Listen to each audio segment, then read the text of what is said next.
Supreme কোর্টের রায়ে চাকরি গেল প্রায় ২৬,০০০ শিক্ষক শিক্ষিকার। সেক্ষেত্রে শিক্ষক শিক্ষিকা রয়েছেন এবং অশিক্ষক কর্মীও রয়েছেন, অর্থাৎ গ্রুপ সি, গ্রুপ ডি, 5 থেকে 10, 11, 12 মিলিয়ে টোটাল প্রায় ২৬,০০০ শিক্ষক অশিক্ষক কর্মীদের চাকরি গেল।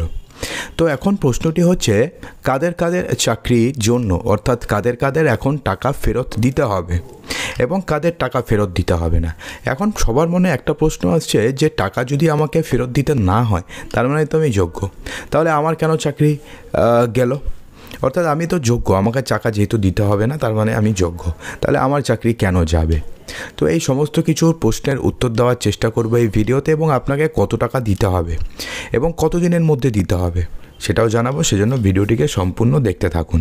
দেখুন, এখানে সুপ্রিম কোর্টের বিচারপতি সঞ্জীব খান্না এবং বিচারপতি সঞ্জয় কুমারের বেঞ্চ জানিয়েছে যে ২০১৬ সালের নিয়োগ প্রক্রিয়ার মাধ্যমে যারা নিযুক্ত তাদের মধ্যে অযোগ্য প্রায় ৭,০০০ শিক্ষক অশিক্ষক কর্মীকে বেতন ফেরত দিতে হবে। তবে অযোগ্য হিসাবে যারা চিহ্নিত নন তাদের চাকরি গেল ঠিকই, কিন্তু তাদের বেতন ফেরত দিতে হবে না। এবং এখানেই রয়েছে সবার ধোঁয়াশা যে তাহলে আমি তো যোগ্য প্রার্থী, যেহেতু আমি অযোগ্য নই, তাহলে আমার চাকরি কেন গেল? কিন্তু এখানে একটা ছোট্ট একটা কথা রয়েছে, সেক্ষেত্রে আপনি অযোগ্য নন তার মানে কি আপনি যোগ্য? তেমনটা তো নয়। আপনি অযোগ্য নন তার মানে আপনি যোগ্য হতে পারেন এবং অযোগ্যও হতে পারেন, কারণ আপনি অযোগ্য বলে কোর্টের কাছে আপনি প্রমাণিত হননি। কারণ রাজ্য সরকার যে লিস্ট দিয়েছে সেই লিস্টে তারা বলেনি যে এইটুকুন অবধি অযোগ্য, এর বাইরে কোনো অযোগ্য নিয়োগ হয়নি। যদি রাজ্য সরকার এমনটা বলে দিত যে এর পরে আর কোনো অযোগ্য নিয়োগ হয়নি এবং এটাই ফাইনাল রায় এবং এটাই ফাইনাল, এবং সেই লিস্ট যদি দিয়ে দিত তাহলে তো এত দূর আসতোই না।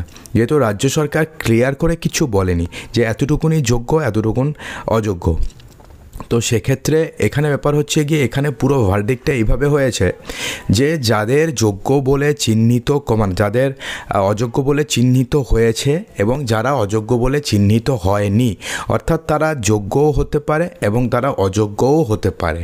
যেহেতু সরকার কোনো ডেটা ক্লিয়ারলি বলেনি এবং কোনো মিরর ইমেজ নেই, এবং মানে সিবিআই যেই হার্ড ডিস্কটি নিয়েছে সেটাই যে শেষ লাস্ট সেটাও তারা কোনোভাবে তারা বলতে পারেনি। তো সে কারণে এখানে ব্যাপার যে যারা যারা অযোগ্য বলে চিহ্নিত হয়ে গেছে তাদের টাকা ফেরত দিতে হবে, এবং যাদের অযোগ্য বলে চিহ্নিত করা যায়নি বা তখনও পর্যন্ত কমপ্লিট করা যায়নি তাদের বেতন ফেরত দিতে হবে না। বিশেষভাবে সক্ষম যারা রয়েছেন অর্থাৎ ফিজিক্যালি হ্যান্ডিক্যাপড তাদেরও বেতন ফেরত দিতে হবে না। আগামী ৩ মাস নতুন করে নিয়োগ না হওয়া পর্যন্ত চাকরি করতে পারবেন বিশেষভাবে সক্ষমরা এবং তারা বেতন পাবেন। কিন্তু বাকি যারা রয়েছেন ফিজিক্যালি হ্যান্ডিক্যাপড ছাড়া তারা কিন্তু কেউ বেতন পাবেন না, অর্থাৎ তারা এপ্রিল মাসে যে বেতন পেয়েছেন সেটাই লাস্ট। এপ্রিল মাসের পরে তারা আর কোনো বেতন পাবেন না যতদিন না পর্যন্ত নিয়োগ প্রক্রিয়া হয় এবং নিয়োগ প্রক্রিয়ার মাধ্যমে তারা পুনরায় নিজেকে যোগ্য বলে প্রমাণ দিয়ে তারা যতদিন না পর্যন্ত রিক্রুট হতে পারে ততদিন পর্যন্ত তাদের স্যালারি কিন্তু বন্ধ থাকবে, এবং যারা নিজেদের আবার চাকরি পাবেন না তারা কিন্তু স্যালারি আর পাবেন না, অর্থাৎ তারা কিন্তু আর শিক্ষকই হবেন না।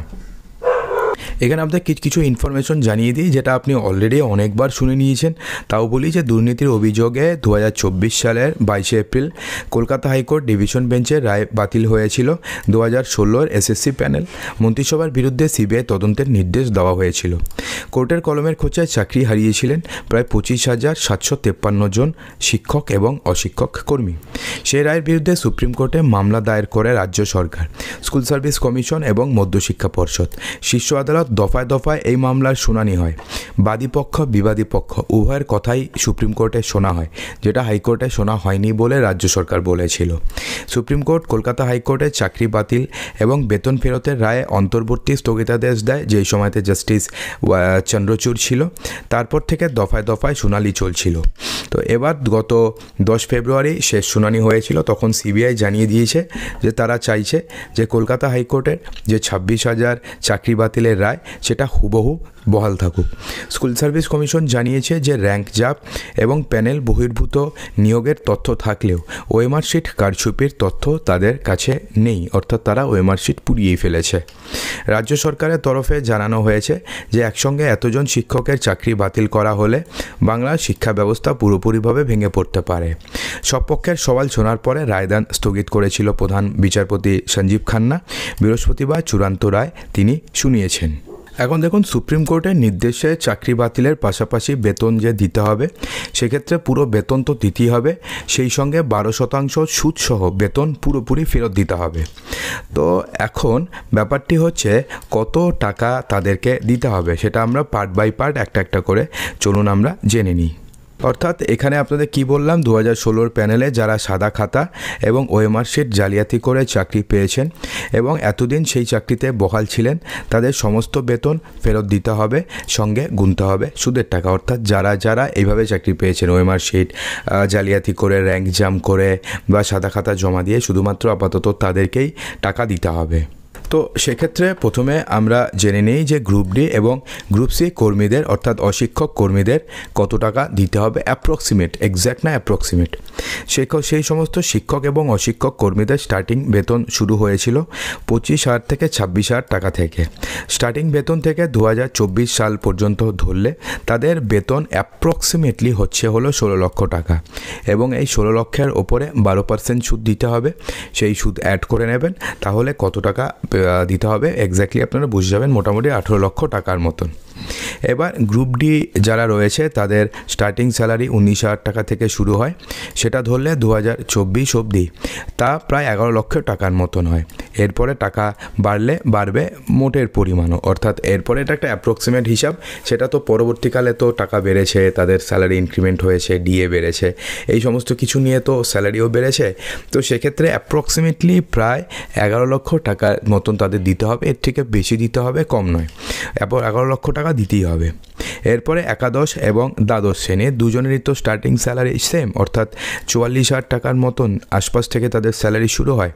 2024 সালের এপ্রিল কলকাতা হাইকোর্টে এই সমস্ত অযোগ্য চাকরি পাবকদের বেতন ফেরতের নির্দেশ দিয়েছিল এবং সেক্ষেত্রে তাদের সুদ সমেত প্রায় 26 লক্ষ টাকা মানে মিনিমাম দিতে হবে এবং তার থেকে বেশিও দিতে হতে পারে, প্রায় 26 লক্ষ থেকে প্রায় 35 লক্ষ টাকা পর্যন্ত দিতে হতে পারে।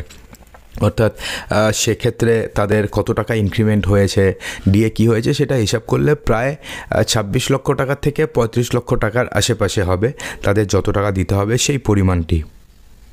এখন ব্যাপারটা হচ্ছে কতজনকে দিতে হবে, অর্থাৎ কারা কারা দেবেন, এক্স্যাক্টলি কতজন দেবেন।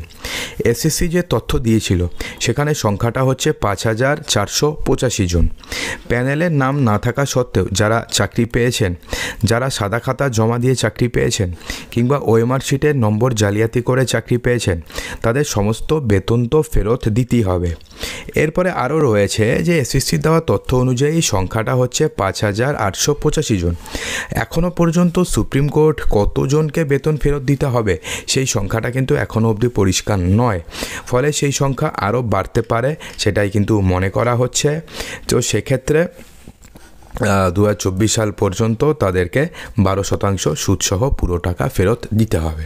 তো বন্ধুরা, আপনারা যদি ভিডিওটি যখন আমি করেছি তখনও এক্স্যাক্ট ডেটা পাওয়া যায়নি যে কত সংখ্যক লোককে টাকা দিতে হবে, সেটা যদি আপনি জেনে থাকেন এক্স্যাক্ট ডেটা, তাহলে ভিডিওর কমেন্ট বক্সে জানাতে ভুলবেন না যে এক্স্যাক্ট কতজনকে টাকা ফেরত দিতে হবে। ডেটাটা কিন্তু ভিডিওর কমেন্ট বক্সে অবশ্যই জানিয়ে দেবেন। তো অসংখ্য ধন্যবাদ ভিডিওটি সম্পূর্ণ দেখার জন্যে।